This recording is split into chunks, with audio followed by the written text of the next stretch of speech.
ఆధ్యాత్మికంగా జాగృతమైనప్పుడు ఆ కుటుంబానికి ఎంతో ఆనందము మరియు ఆ కుటుంబము ఎంతో ఉన్నతిని సాధిస్తుంది. ఒక స్త్రీ తన కుటుంబంలో ఎన్నో పాత్రలను పోషిస్తుంది. కూతురుగా, అక్కగా, చెల్లిగా, అమ్మగా, నాయనమ్మగా, ఒక కుటుంబానికి పెద్ద దిక్కుగా తను ఎన్నో పాత్రలను పోషిస్తూ ఉంటుంది. ప్రతి పాత్ర కూడా అది సమతుల్యంగా ఉండాలి, సంపూర్ణంగా ఉండాలి. భార్యగా ఉన్నప్పుడు ఒక పాత్రను పోషిస్తుంది, తల్లిగా ఉన్నప్పుడు ఒక పాత్రను పోషిస్తుంది, అక్కగా ఉన్నప్పుడు ఒక రకమైన పాత్రను పోషిస్తుంది. ఇట్లాగా ఒక్కొక్క బాంధవ్యము ఆ వ్యక్తి జీవితంలో ఒక పాత్రను నిర్దేశిస్తూ ఉంటుంది. ఈ రకంగా ఆ స్త్రీ తన జీవితంలో ఎన్నో పాత్రలను పోషిస్తూ అన్ని అంశాల్లోని కుటుంబానికి చేదోడు వాదోడుగా ఉండాలి.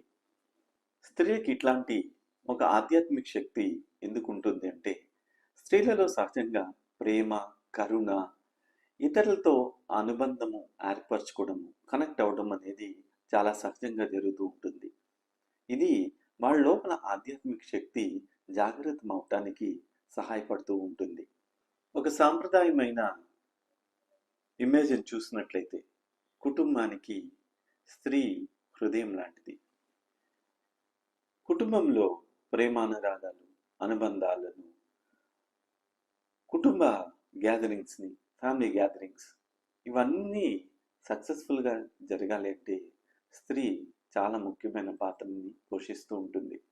అంతేకాకుండా స్త్రీలు ఎన్నో విలువలను తమ భవిష్యత్ తరాలకి అందజేస్తూ ఉంటారు. పిల్లలకి వాళ్ళు ఒక రోల్ మోడల్గా ఉంటూ వాళ్ళు ఎన్నో విషయాలని తమ తర్వాతి తరాలకి అందజేస్తూ ఉంటారు. అంతేకాకుండా ఇది నాది అన్న ఒక భావం కలిగించడంలో కుటుంబం పట్ల స్త్రీ యొక్క పాత్ర ఎంతో ముఖ్యమైనది అని చెప్పచ్చు. ఒక పిల్లలు లేదా భర్త లేదా అన్నదమ్ములు వాళ్ళకి కుటుంబం మనదే అన్న బాధ్యతని పెంపొందించడంలో స్త్రీలు ఎంతో ముఖ్యమైన పాత్రని పోషిస్తూ ఉంటారు.